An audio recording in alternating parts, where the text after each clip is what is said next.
بالله من الشيطان الرجيم. بسم الله الرحمن الرحيم. الصلاة والسلام على رسول الله وعلى آله وصحبه أجمعين. Assalamualaikum warahmatullahi wabarakatuh. Mari kita baca surat Allah SWT yang telah mengingatkan kita pada malam yang berbahagia ini. Mudah-mudahan tuan-tuan mendapat sedikit ilmu, kalau tidak pun banyak, mudah-mudahan dapat menghibur sedikit ilmu. Muslimat yang dirahmati Allah, hadirnya kita pada malam ini di rumah Allah ini telah tertulis dan telah tersurat di kitab Lauhul Mahfuz. Marilah kita sama-sama memanfaatkan perjumpaan kita ini. Ya, mudah-mudahan kita semua diberkati Allah Subhanahu wa taala. Baik. Sebelum saya membaca ceramah, dengan izin Allah, boleh ke tidak tuan-tuan duduk di hadapan saya ini, berkumpul di hadapan dia, melainkan budaya kita yang agak berumur itu bolehlah terjinding, yang lain kita rapatkan. Biarpun kita menggunakan speaker, mari kita mengambil barakah. Ya. Belakang, mari kita rapatkan. Ini cara kita semua berilmu. Siapa yang mendapat barakah? Saya yang umur itu bolehlah cari video dia.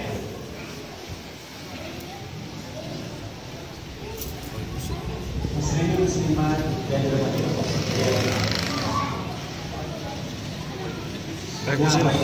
Baik kursi lah, aku megang. Kita menuntut ilmu ini bukan untuk masuk kiri keluar yang kanan.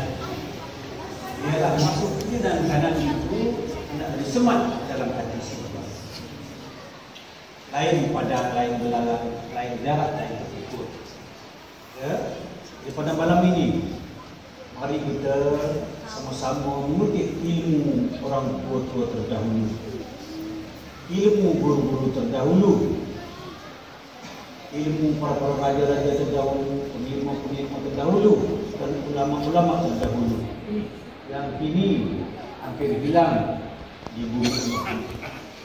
InsyaAllah, mudah-mudahan kebangkitan Islam yang lama, yang dulu itu mula berputih, bermula terus. Baik, muslimin muslimat yang dirahmati Allah, ilmu dalam agama Islam ini ada 4 peringkatnya, ada 4 tingkatannya, ada 4 makamnya.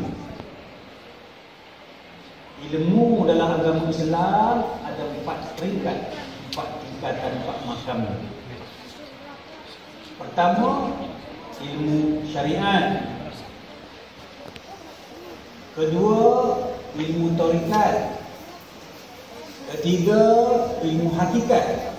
Dan keempat, ilmu makrifat. Pertama, syariat, tarikat, hakikat dan makrifat. Adapun keempat-empat ilmu ini adalah ilmu fardu ain. Apa arti fardu ain? Ilmu yang wajib dituntut oleh sekalian umat Islam yang beragama Islam. Keempat-empat ilmu ini wajib dituntut oleh kita sekalian. Tetapi sayangnya akhir-akhir ini kita hanya diperdengarkan dengan ilmu syariat dan ilmu tarikat. Sayangnya akhir-akhir ini kita hanya diperdengarkan dengan ilmu syariat dan ilmu tarikat. Kemana hilangnya ilmu hakikat? Kemana terkuburnya ilmu makrifat?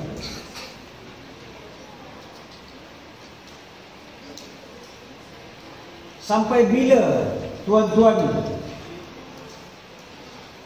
hanya menuntut ilmu syariat dan ilmu tarikat? Sampai bila? Ingat, pertemuan kita ini mungkin kali pertama dan kali terakhir. Saya bertanya, berseru kepada sekalian muslimin muslimat yang dirahmati Allah, sampai bila tuan-tuan ingin menuntut ilmu syariat dan ilmu tarekat? Bilakah masanya tuan-tuan ingin menuntut ilmu hakikat dan ilmu makrifat? Sedangkan ilmu hakikat dan makrifat itu adalah ilmu fardu, malah ilmu wajib bagi kita umat Islam. Saya lihat kebanyakan di hadapan saya ini, kalau cium tangan sendiri, insya-Allah bukan berbau minyak wangi lagi, malah berbau tanah kubur. Balik cium tangan sendiri, kemudian cium tanah kubur, sama bau. Jadi bila lagi kita nak menuntut ilmu hakikat, bila lagi kita nak menuntut ilmu makrifat? Baik. 4 peringkat ilmu itu kita boleh bahagikan kepada 2. Syariat, tarekat, hakikat, makrifat terbahagi kepada 2. Pertama, syariat dan tarekat, ilmu dipanggil ilmu syariat. Syariat dan tarekat dipanggil ilmu syariat. Adapun ilmu hakikat dan ilmu makrifat dipanggil ilmu hakikat. Syariat dan hakikat. Kita sekarang ni kebanyakannya menerima ilmu syariat. Bilakah masanya untuk kita menimba ilmu hakikat? Syariat ini diumpamakan kulit, hakikatun itu diumpamakan isi. Bilakah tuan-tuan ini menimba isinya? Bilakah tuan-tuan ini makan isinya? Jikalau asyik dijamu dengan kulit saja. Baik, pada malam ini mari kita bersama-sama menimba ilmu hakikat, menimba ilmu isi. Contohnya, pada malam ini kita, kalau boleh, kita sama-sama mendengar tentang ilmu solat. Mari kita belajar lagi sekali tentang solat. Pertama-tama ditanya oleh malaikat di alam kubur nanti adalah solat kita. Jikalau tak betul solat kita, tidak lagi akan ditanya ibadah-ibadah yang lain. Ingat itu. Muslimin muslimat yang dirahmati Allah. Jikalau solat kita tak betul, tidak akan ditanya ibadah-ibadah yang lain. Ditutup buku. Tetapi jikalau solat kita betul, barulah dihitung, dihisap, dikira. Dia pun ibadah kita, dia pun ianya sebesar zakat. Jadi perbetulkanlah solat. Wala syari'atin ala hakikatun batilah. Wala syari'atin ala hakikatun batilah. Barang siapa mengerjakan syariat tanpa mengerjakan hakikat, solat tuan-tuan, ibadah tuan-tuan batilah, batal. Ingat di sini. Wala syari'atin ala hakikatun batilah. Ala hakikatun wala syari'atin atilah. Kalau kita mengerjakan hakikat sahaja, tidak ada syariat pun, hampa. Jadi pada malam ini, mari kita sama-sama mengerjakan syariat dan bersama dengan hakikat. Tetapi sayangnya, kita tak usah membuang masa untuk bicara syariat, kerana kita telah diperdengarkan saban hari. Mari pada hari ini kita dengar tentang ilmu hakikat. Ingat, wala syari'atin ala hakikatul batilah. Siapa buat syariat tidak ada hakikat, batal. Jadi ingat, kita tanam kelapa sawit di dunia, kita tanam getah di dunia, Kita tanam padi di dunia, di akhirat esok tuan-tuan tak boleh makan isinya kalau tak betul solatnya. Bersolat dengan syariatin tanpa solat hakikatun, hasilnya batilatun, batal.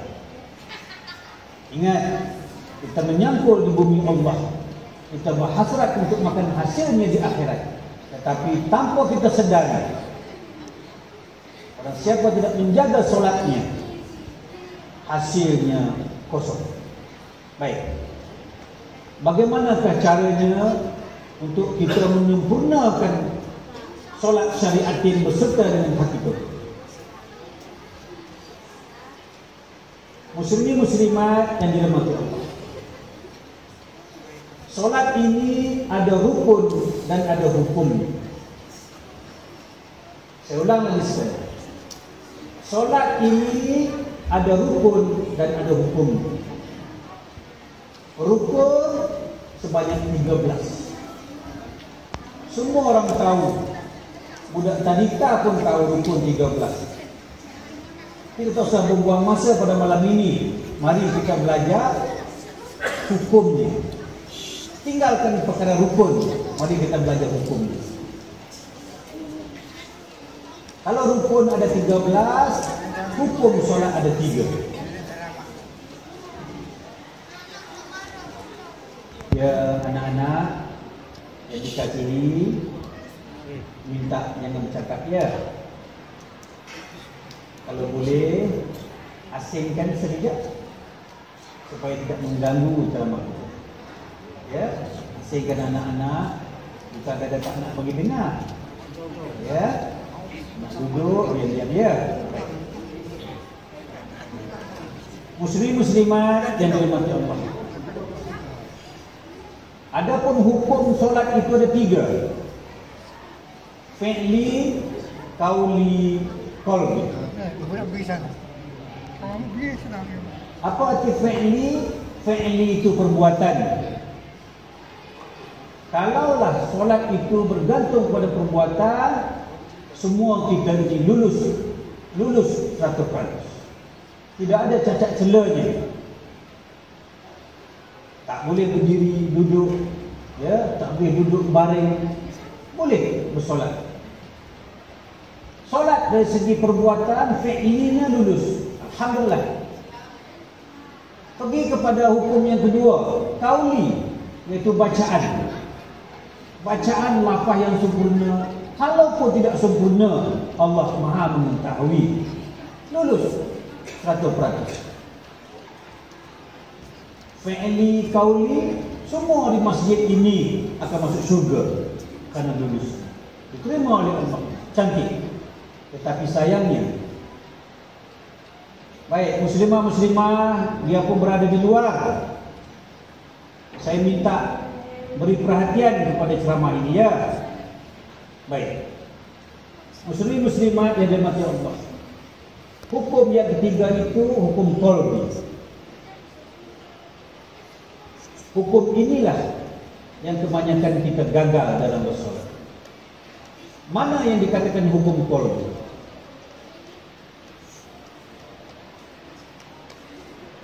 Hukum ada 3, fi'li, qauli, qalbi.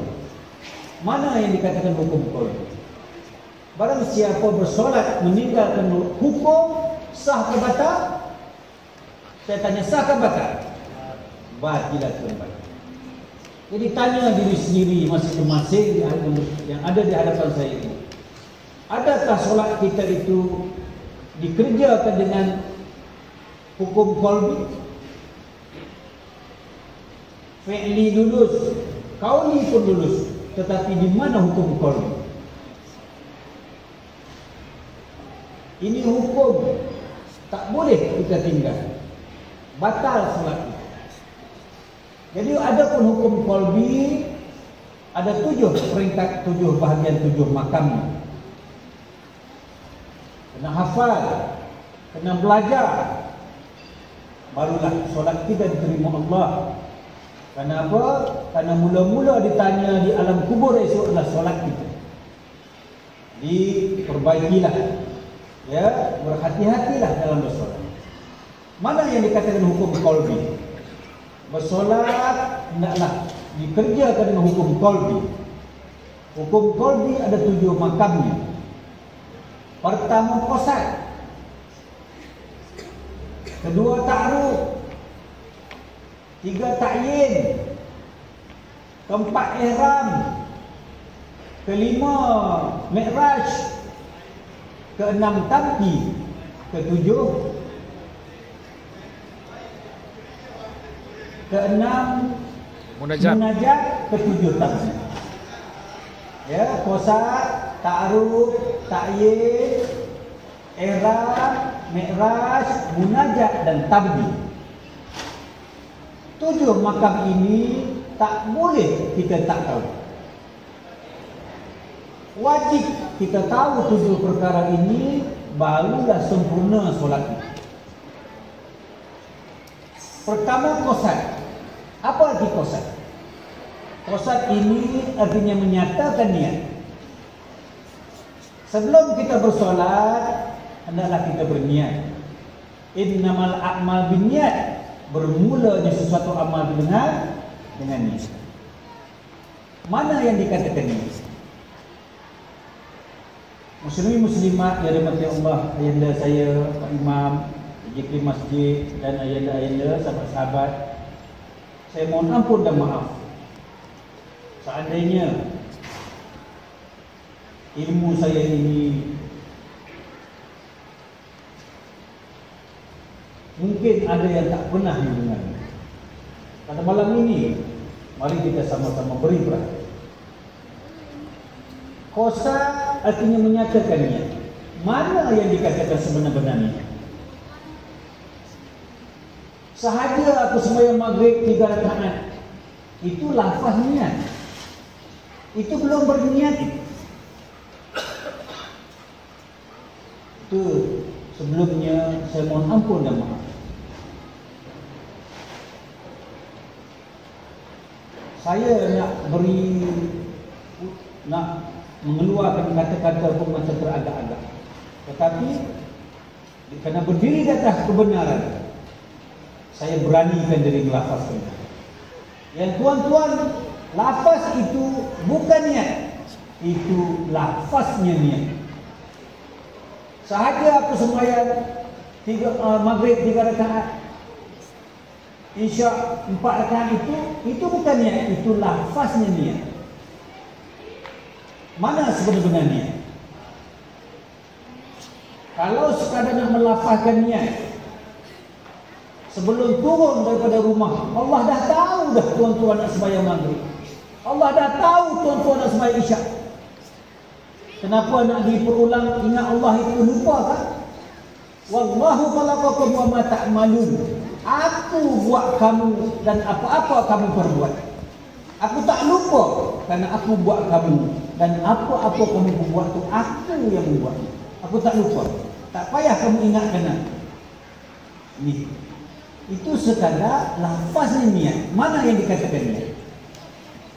Niat itu sesuatu yang tidak berhuruf dan sesuatu yang tidak bersuara. La hurufin wala syautin. Seumpamanya tuan-tuan tengok saya. Tengok sekarang. Tengok saya sekarang ini. Selepas ini ke mana tujuan saya? Tahu tidak? Jawab tahu tidak? Jawab tahu tidak? Ini dikatakan niat. La hurufin wala syautin. Tidak berhuruf dan tidak bersuara. Tuan-tuan tak tahu niat saya. Ini yang dikatakan niat.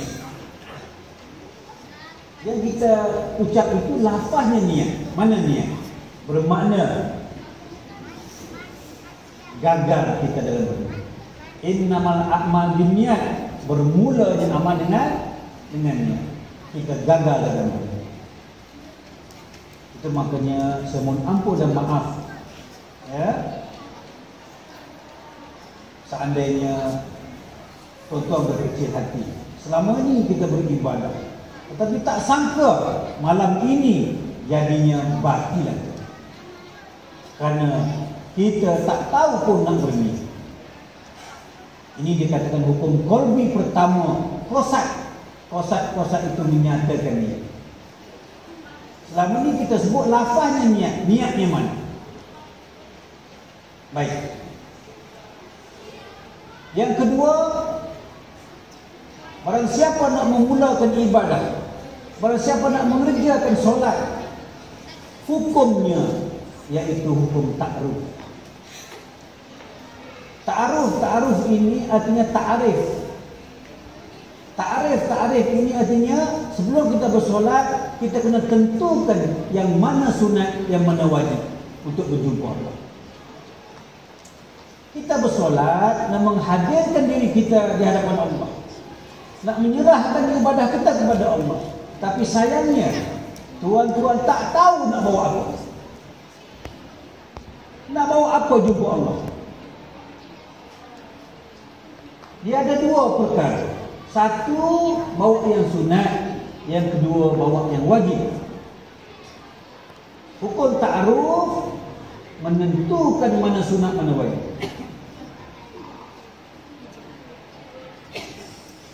Baik, kita nak mendirikan solat, kita tak boleh meninggalkan yang wajib. Yang sunat boleh kita tinggalkan sebab dia sunat, tetapi yang wajib tak boleh kita tinggalkan. Kalau kita tak tahu yang mana sunat, yang mana wajib, macam mana kita nak bawa? Contohnya kita nak masuk ke Singapura, kita bawa duit 2 lori. Bolehkah masuk Singapura? Bolehkah masuk Singapura? Tak boleh. Sebab duit itu sunat. Mana yang wajibnya? Pasport. Kita kena bawa pasport, baru boleh masuk Singapura, baru boleh masuk Brunei, baru boleh masuk Indonesia. Kita tentukan dulu nak masuk negara orang yang nak bawa apa. Tentukan mana sunat, mana wajib. Yang sunat tak ada duit, tak apa, kita boleh masuk Singapura, boleh masuk Indonesia, boleh masuk Brunei, boleh masuk Filipina kalau tidak ada duit, sebab dia sunat. Boleh tak kalau tak bawa pasport? Boleh tidak? Boleh tidak? Jadi makanya muslim-muslimat yang dirahmati Allah, orang siapa nak mendirikan solat, tentukan dulu mana yang wajib, mana yang sunat untuk aku persembahkan kepada Allah Subhanahu Wa Taala. Nak bawa apa? Kalau nak bawa kaki, kaki itu hanya sunat. Nak bawa tangan, tangan sunat. Nak bawa mulut, hidung mata itu sunat. Boleh tak orang kudung sembahyang? Boleh tak orang kudung kaki solat? Boleh tidak? Bermakna kaki itu sunat. Boleh tak orang buta sembahyang? Boleh. Artinya mata itu sunat. Mana yang wajib? Nak berjumpa Allah ini kena tentukan mana sunat, mana wajibnya. Ini dia kata hukum qalbi yang kedua, itu ta'aruf. Ta'rif artinya menentukan dulu mana sunat, mana wajib untuk aku bawa berjumpa Allah. Hukum qalbi yang ketiga iaitu ta'yin. Ta'yin ini menentukan waktunya solat. Mana sebenar-benar waktu solat? Waktunya solat bukan berada pada jam dinding, bukan berada pada bayangnya matahari. Kalau tidak ada jam, kalau tidak ada bayang, apakah kita tak perlu bersolat?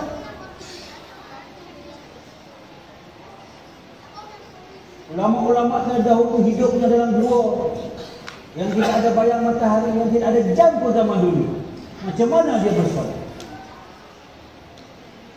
Ini, itu dia kata hukum yang ketiga, iaitu hukum ta'yin, menentukan waktu bersolat. Mana sebenarnya waktu bersolat? Yang keempat, barang siapa nak bersolat, hendaklah ihramkan dirimu. Ihramkan dirimu, baru boleh kamu menunaikan solat. Ihram ini bukan pakaian haji. Ihram bahasa Arab, bahasa Melayu kata bungkus. Tutup. Bungkuskan dirimu. Kalau siapa nak bersolat, bungkuskan dirimu. jangan terlihat keberadaan diri. Aku tak nak tengok yang sunat. Tangan tak perlu hadir berjumpa aku, orang kudung pun boleh bersolat. Kaki tak perlu hadir berjumpa aku, orang kudung kaki pun boleh bersolat. Mata, telinga tak ada pun, aku tak perlu tengok. Penting yang bungkuskan dirimu. Ihram artinya bungkus. Sebelum kamu datang jumpa aku, bungkus dirimu. Nak bungkus macam mana? Takkan sembahyang nak berselimut. Macam mana nak bungkuskan dirimu sebelum kamu hadir ke hadapan Allah Subhanahu Wa Taala? Nak bungkus macam mana? Tangan nampak, mata nampak, kaki nampak. Nak bungkus apa? Ingat, muslim-muslimah yang dirahmati Allah, siapa nak bersolat, bungkuskan dirimu, ihramkan dirimu, kerana ini hukum qalbi.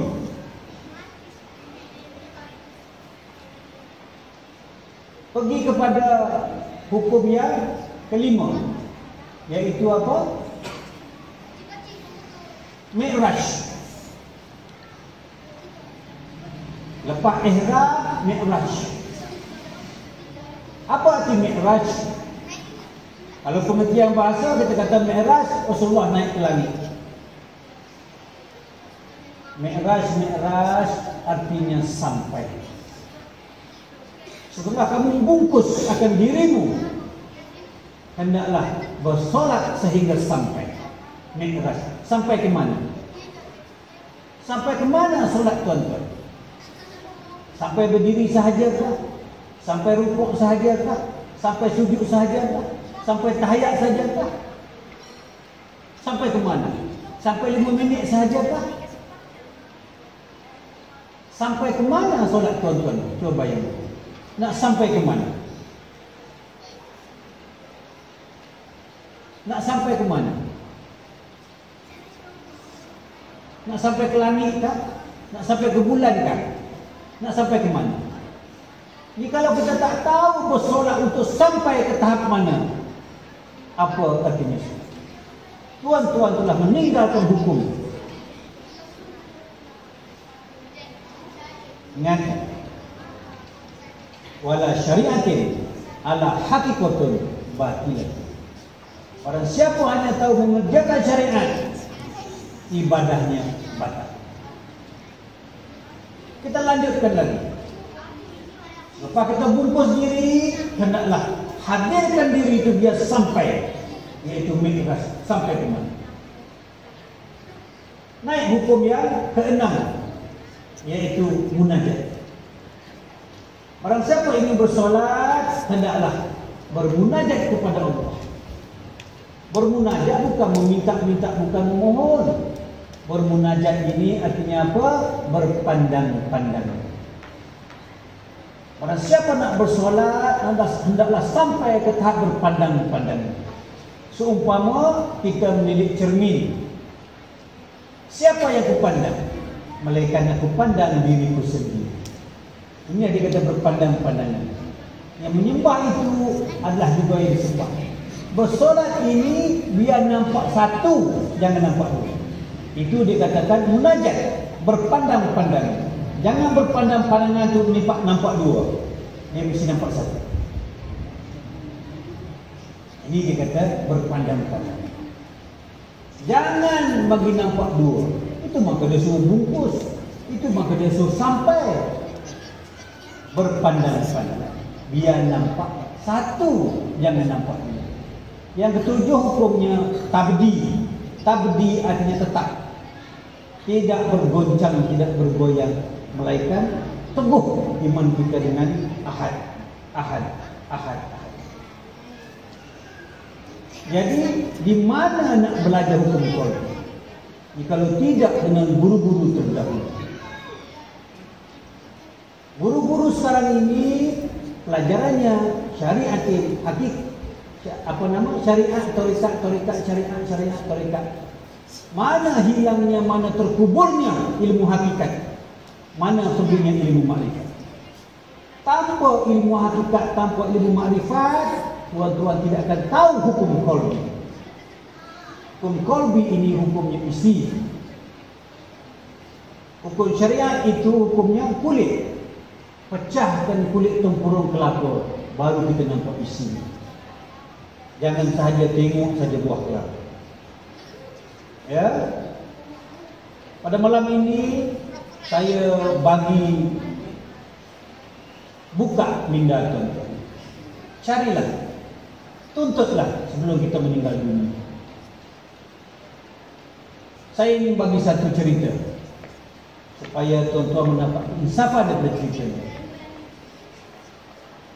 Allah memberi satu kiai ini tempat sebuah pulau 70 hasta lebar, 40 hasta lebar, 40 hasta panjang pulau ini kepada seorang habib, kepada seorang tuan syekh.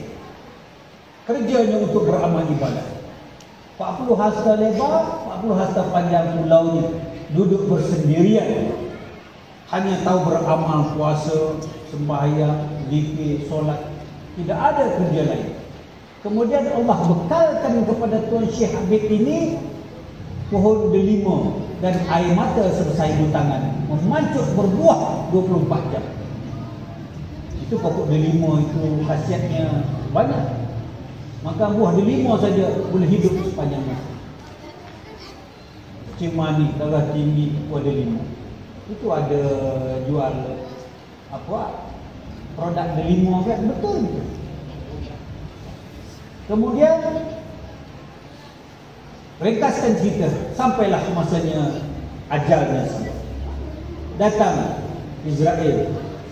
Lalu Habib kata, Israel, sabar. Jangan kau ambil dulu nyawaku. Kamu pergi tanya Allah SWT, syurga ke berapa ke tempat aku. Dia kerana patuhnya kepada seorang ulama ini, dia pergi naik jumpa Allah. Ya Allah, ya Tuhan, hamba-Mu si fulan bin si fulan bertanya sekian.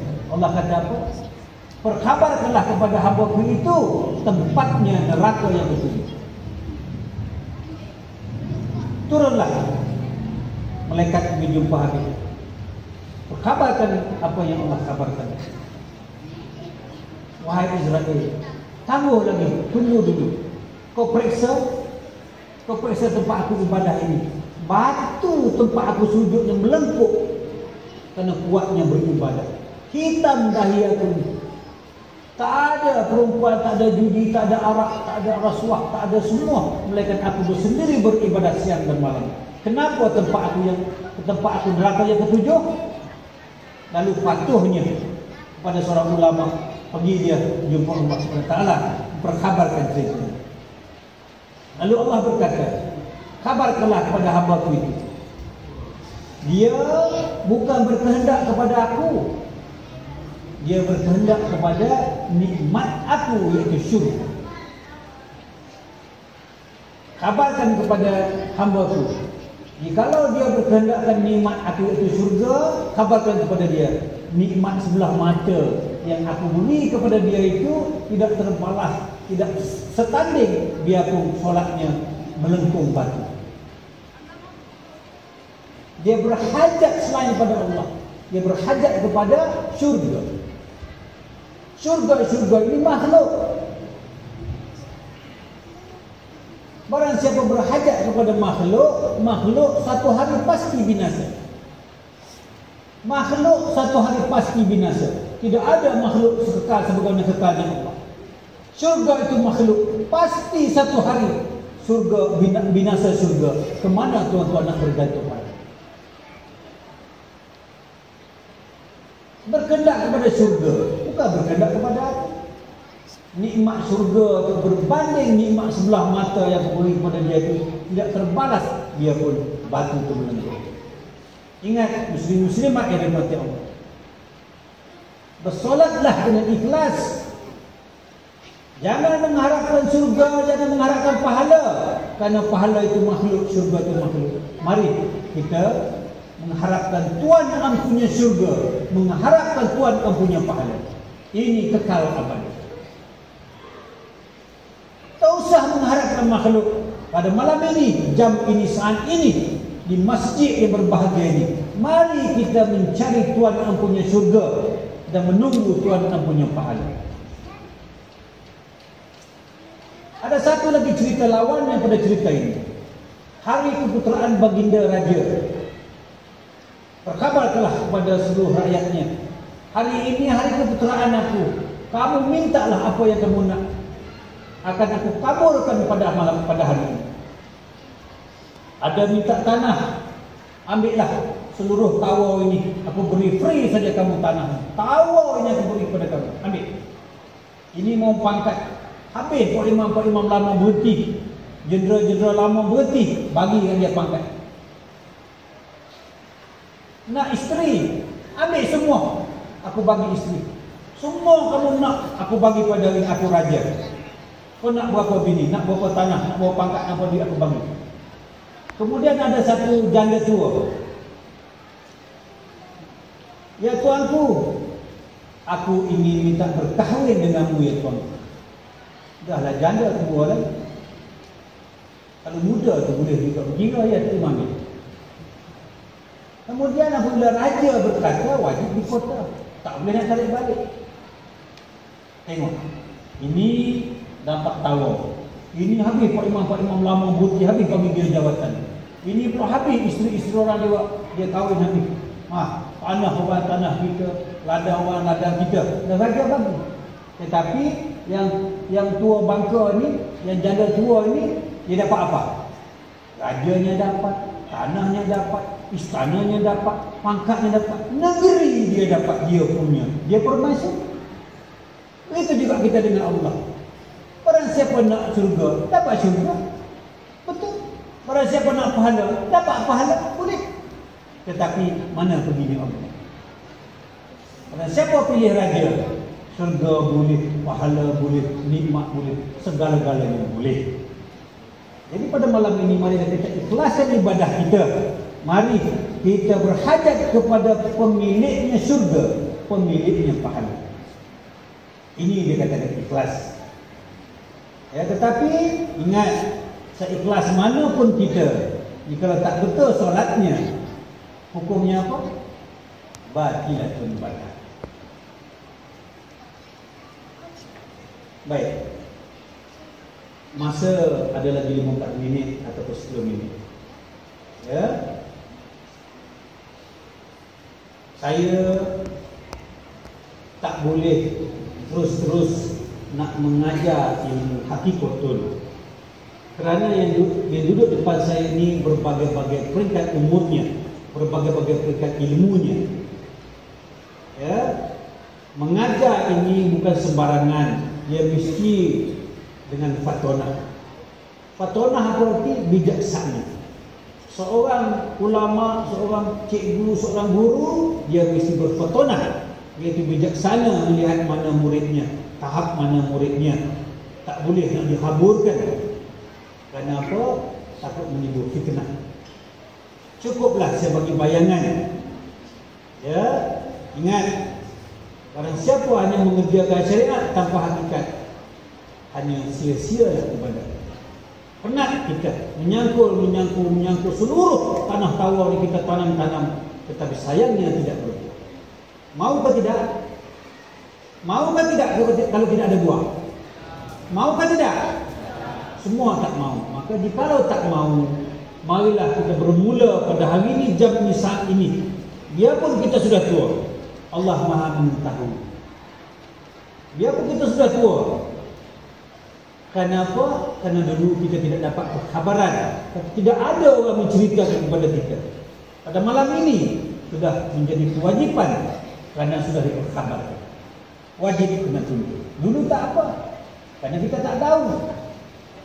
Tetapi pada malam ini hukum dan ini rukun. Tak boleh kita nak ambil mudah. Ya, baik. Dalam masa 10 minit ini saya ulang lagi sekali. Muslimin muslimat yang dirahmati Allah, tak perlu kita belajar banyak-banyak. Kalau kita tak ingat, biar belajar sikit tetapi ingat. Ya. Pertama-tama barang siapa nak mengerjakan solat, Selain daripada rukun 13, hendaklah tuan-tuan belajar hukumnya 3. Hukumnya ada 3 peringkat. Mana dikatakan 3? Fi'li, qauli, qalbi. Fi'li ni perbuatan. Ya, perbuatan sudah cantik, semuanya syurga kita pada malam ini. Di atas perbuatan, syurga kita. Qauli di atas bacaan, 2 kali syurga. Kerana fi'li cantik, bacaannya cantik, 100% syurga. Tetapi kalau kita pergi kepada hukum qalbi, dua syurga itu hilang, akan ditarik balik syurga itu. Kerana tak sempurna solatnya, tak dihitung ibadah-ibadah. Kita kena belajar hukum qalbi. Hukum qalbi ada 7 makamnya, 7 peringkatnya, 7 bahagiannya, 7 lapisannya. Pertama qasad, kedua ta'aruf, ketiga ta'yin, keempat ihram, kelima mi'raj, keenam munajat, ketujuh tabligh. Ni qasad artinya menyatakan niat. Macam mana kita nak menyatakan niat kepada Allah? Macam mana kita nak menyatakan niat kepada Allah sedangkan niat itu la hurufin wala syautin, tak berhuruf dan tak bersuara? Kalau sekadar nak sahaja apa sembahyang maghrib 3 rakaat, itu lafaznya niat. Kamu tak berniat, tak melafazkan, aku dah tahu dah kamu nak turun sembahyang maghrib. Kamu tak usah cerita kepada aku. Aku yang menggerakkan kamu turun mengerjakan maghrib. Kenapa kamu nak memperingati aku balik?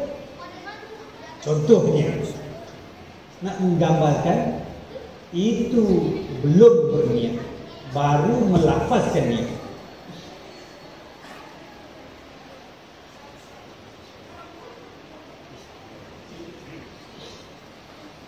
Yang kedua, barang siapa nak bersolat, kena tentu hukum ta'aruf, artinya ta'arif. Ta'arif ini menentukan mana yang sunat, mana yang wajib untuk aku bawa berjumpa Allah. Mana satu sunat, mana satu wajib untuk aku bawa berjumpa Allah. Nak bawa kaki, kaki itu sunat. Orang tak ada kaki pun boleh bersolat. Allah tak pandang akan kakimu. Kaki itu seumpama duit nak masuk ke Singapura. Tak ada duit pun boleh masuk. Tak ada duit. Ada duit pun tak boleh masuk Singapura. Aku tak perlu tengok duit. Itu sunat saja. Yang aku naknya pasport. Mana pasport? Tangan, kaki, mata, hidung, mulut sunat untuk berjumpa Allah. Tak ada buta mata pun boleh bersolat. Jangan tuan-tuan bawa mata, bawa hidung, bawa telinga, bawa kaki, tak terpandangnya oleh Allah. Yang aku nak mana? Yang wajib engkau bawa tu mana? Tak boleh tidak ada benda ini. Mesti kamu bawa kalau kamu nak datang berjumpa aku. Mana yang sunat, mana yang wajib? Gagal kedua kali. Yang ketiga, ta'yin. Kita nak bersolat, kena menentukan mana masanya. Apakah pukul 8.30 sahaja Allah tunggu kita? Pukul 8.45 Allah dah cuti kan? Allah tak pernah pun cuti. Mana sebetulnya waktu bersolat? Bukannya letak pada jam, bukan letaknya pada ukur bayang matahari. Apakah Allah itu hanya ada setakat pukul 7 saja? 7.30 Allah cuti.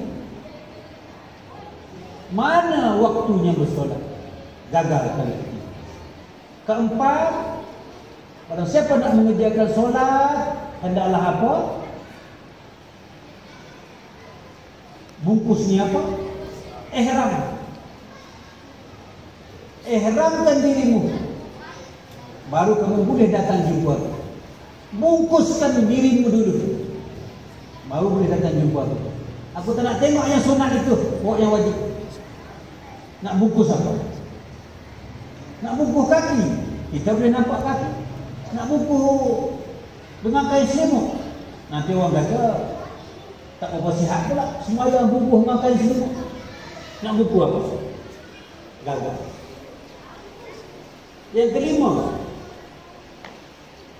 mi'raj. Kita bersolat mesti mi'raj. Mi'raj artinya sampai. Kita bersolat mesti sampai. Nak sampai ke mana? Kalau bersolat tidak sampai kepada Allah, apa artinya solat? Nak sampai kepada Allah itu macam mana? Nak sampai kepada Allah macam mana? Nak kata kepada Allah macam tu. Itu namanya Allah. Mana Tuhan yang punya nama? Ya Tuhan tu sebut Allah, itu nama. Radio boleh sebut nama, budak kecil boleh sebut nama, orang India, orang Cina boleh sebut nama Allah. Tetapi Allah sebenar-benar Allah ini Tuhan yang ampunya nama. Ini Allah yang sebenar-benar ampunya nama.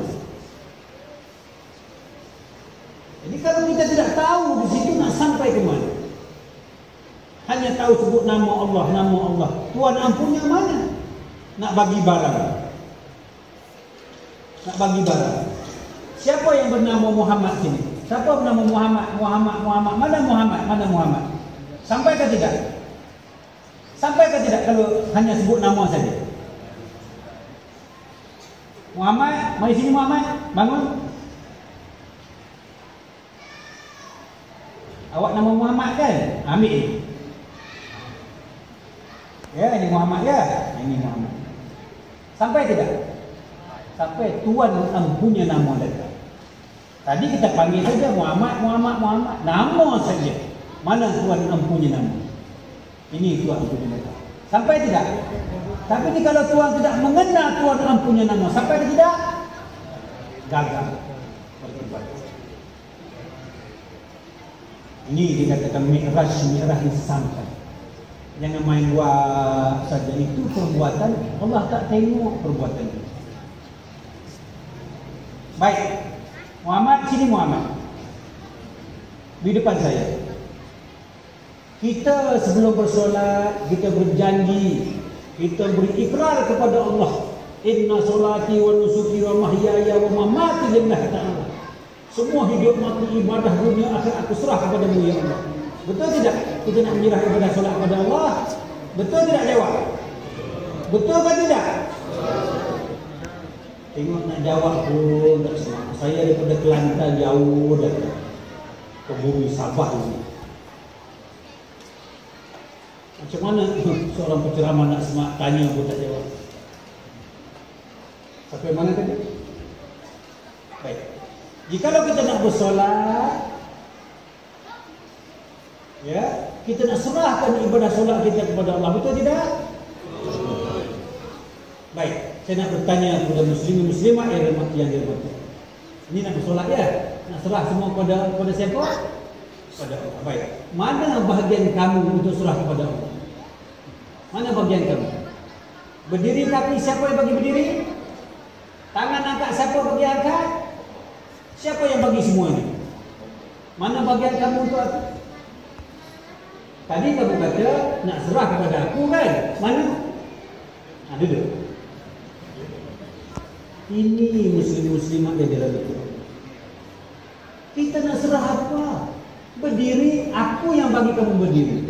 Boleh tak kita berdiri sendiri? La tataharruku zarratan illa biiznillah. Tak bergerak dia pun saudara jika tidak izin, jika tidak izin Allah. Izin siapa berdiri? Izin Allah gerak Allah. Takbir, rukuk sujud. Mana kita? Mana yang kata kita nak bagi kepada Allah mana? Penipu dan pembohong. Tuan boleh tipu orang tawa ini, tapi Tuan tak boleh tipu Allah Subhanahu wa taala. Yang main-main muslimat jadi rumah. Kita kata nak serah ibadah kepada Allah. Jadi Allah tanya kepada kita, kalau boleh bertanya, mana bahagian kamu? Cuba bagi 1 kilo. Mana bahagian kamu? Ini maknanya kena belajar hukum qalbi. Sembahyang ini mesti sampai. Dan setelah mi'raj kita kena munajat. Munajat artinya kita bersolat ini sudah berpandangan seumpama kita menilik diri kita dalam cermin. Nampak berapa orang ada? 2. 1 di dalam, 1 di luar. Tapi sesungguhnya ada berapa? Jadi bersolat pun kena macam tu. Mana kita? Mana kita? Ada tak tadi? Ada tak kita? Ada tak kita tadi? Tak ada. Satu ke dua? Satu tu siapa? Itu kena belajar itu. Barulah pergi pada hukum tabdi. Tetap duduklah kita, berbahagialah bersama Allah. Yang dikatakan solat itu gaimun. Solat 24 jam. Duduklah. Tabdilah dirimu. Solat itu gaimun. Itu belum saya ada solat gaimun. Jadi jam pun sudah 5 minit untuk berhenti. Muslimin muslimat yang dirahmati Allah, pada malam ini marilah kita berubah. Cukup-cukuplah kita belajar ilmu syariatin. Ya, tubuh kita sudah berbau tanah liat. Bila masanya untuk belajar ilmu hakikatan dan ilmu makrifat? Tak usahlah belajar makrifat tinggi sangat. Belajarlah ilmu hakikat. Cukup. Belajarlah ilmu hakikat. Mana hakikatnya solat? Mana hakikatnya air sembahyang? Mana hakikatnya wirid? Mana hakikatnya zikir? Ada isi, ada kulit, mesti ada isi. Ada putih, mesti ada hitam. Allah buat sesuatu kejadian berpasang-pasangan. Putih mesti ada, tinggi mesti ada, syariat mesti ada apa? Syariat mesti ada hakikat. Mana hakikatnya?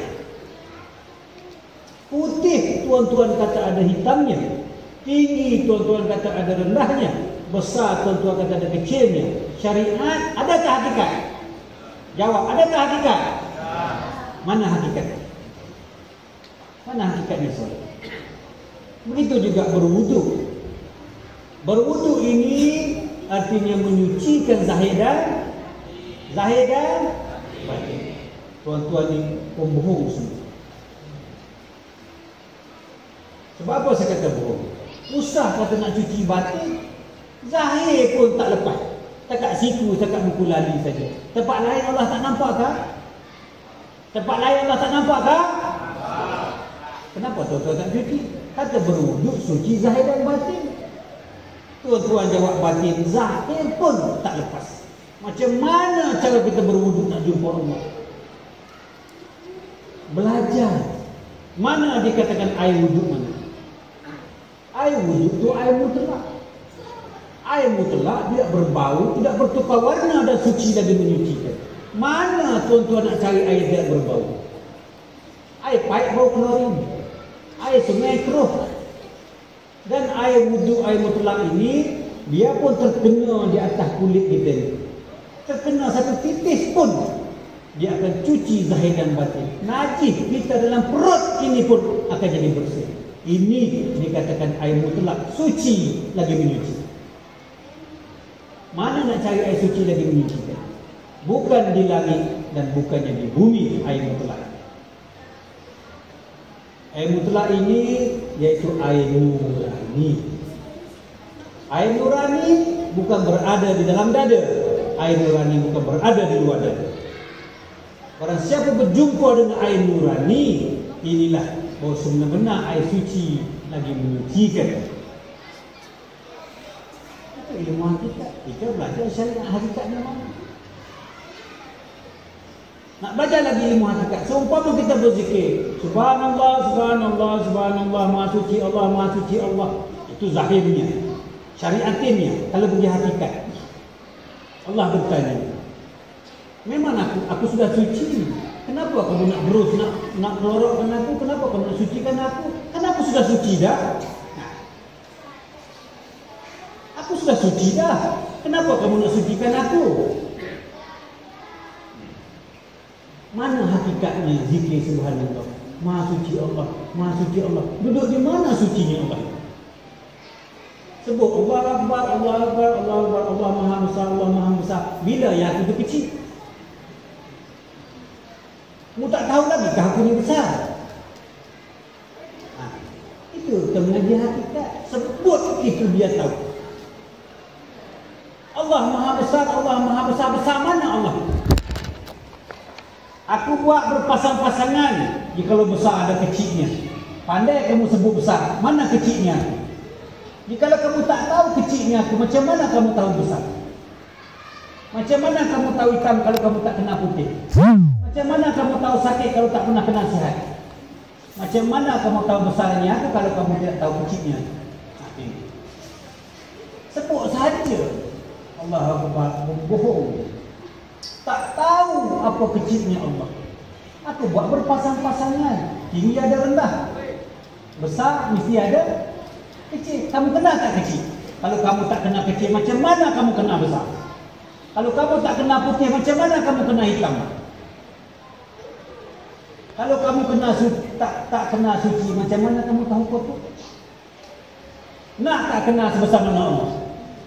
Sebagai satu dia, nak tak kena sebesar mana Allah? Tak jawab pun. Kita sebut, dia beritahu. Saya bagi contoh. Nak tidak dengar kena bersama dengan Allah? Ini cara orang belajar ilmu hakikat. Sebut, mesti putus. Buat, mesti putus. Mesti tahu penyudahnya apa yang kita buat, apa yang kita sebut. Nak tahu besarnya Allah sebesar mana? Baik, tutup mata macam ni. Jangan macam ni. Semua tutup macam ni. Tutup, biarlah kita bodoh-bodoh sekejap. Ini cara kita belajar. Tutup semua ayat dia, tutup macam ni. Jangan macam ni, tutup. Baik, jangan buka lagi saya tanya. Ya, jangan buka. Jangan buka. Nampak tak saya pegang apa ni? Jangan buka. Nampak tak saya pegang apa ni? Baik, buka mata. Saya pegang apa tadi? Besarnya Allah ini sehingga aku tak terlihat kepada yang lain. Maulah Allah itu sebenar-benar besar. Aku tak terlihat kepada yang lain. Melainkan fa'aina ma tuwallu fasamma wajhullah. Mana aku hadapkan mukaku, di situlah wajah Allah. Aku tak nampak dah benda lain. Mana aku hadap mukaku? Rupa siapa? Tetapi tua-tua tak mengaji benda itu, maka tak boleh nak menghayati apa yang saya cakap. Besarnya Allah itu sehingga kita tidak terlihat kepada yang lain. Besarnya Allah itu sehingga tidak ada kecilnya Allah. Itu makanya apabila kita sebut, kita kena faham. Ini arti ilmu hakikat. Jika air sembahyang, kena cari air mutlak. Hakikat berzikir, kena tahu besar dan kecil Allah. Kena tahu bersih dan kotornya Allah. Subhanallah, subhanallah, maha suci Allah. Macam mana Allah itu suci? Nak tahu Allah itu suci, biar Allah saja yang lihat kita buta. Biar Allah saja berkuasa kita lemah. Biar Allah saja yang hidup kita mati. Biar Allah sahaja yang ada, kita tidak ada. Baru dikatakan Allah itu maha suci Allah. Sebab tak bercampur dengan yang lain. Ini maha suci Allah, aku gagah. Maha suci Allah, aku adil. Maha suci Allah, aku kuat. Mana sucinya Allah? Sucinya Allah itu, jikalau Allah melihat kita, jikalau Allah hidup kita, jikalau Allah ada kita, barulah dikatakan Allah benar-benar suci. Subhanallah, subhanallah, subhanallah, subhanallah. Tidak terlihat lagi kepada yang lain. La mawjud bil haqqi illallah. Hanya ada Allah. Allah dalam sebutan subhanallah, sebutan Allah. Ya. Jadi masa sudah cukup.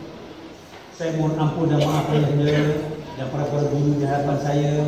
Bukan datang nak niat untuk mengajar, tetapi mudah-mudahan ya tuan-tuan berfikirlah, carilah ilmu hakikat.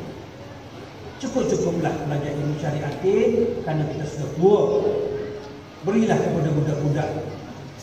Ya, kerana kita sudah tua, carilah bekalan untuk akhirat. Bekalan itu hanya ada pada ilmu hakikat. Wabillahi taufiq wal hidayah. Wassalamualaikum warahmatullahi wabarakatuh. Jadi sebelum anda mai sini. Saya ada bawa kitab. Ya. Kitab itu ada 11 jilidnya, tetapi terbawa hanya berapa jilid saja. Inilah yang dikatakan ilmu untuk kenali Kelantan. Kalau tuan-tuan tahu untuk kenali Kelantan ya, inilah ilmu. ayahanda saya anak murid kepada Tok Guru Tok Nadi Kelana. Jadi saya menumpang ilmu ayahanda saya, ya, apa yang saya terima semasa kecil dulu saya sampaikan pada malam ini. Saya berhajat ada di sini, ya. Wabillahi taufiq wal hidayah. Wassalamualaikum warahmatullahi wabarakatuh.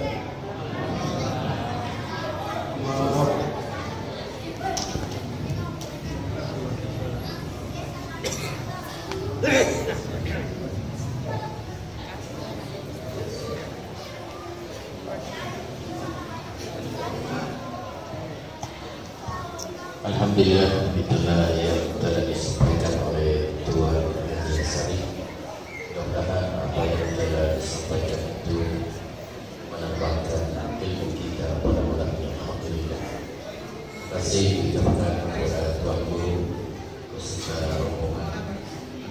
Jadi kami akan menyebut Bismillahirrahmanirrahim. Allahumma salli ala Muhammad. Yang mana yang di luar sana itu ada jamuan sedikit.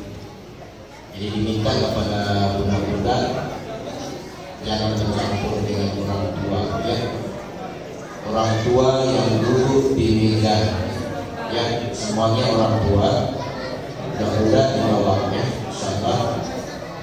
Sila berikan jadual kepada bapak-bapak kita untuk duduk di meja sana. Sekian sudah dibahas. Assalamualaikum warahmatullahi wabarakatuh.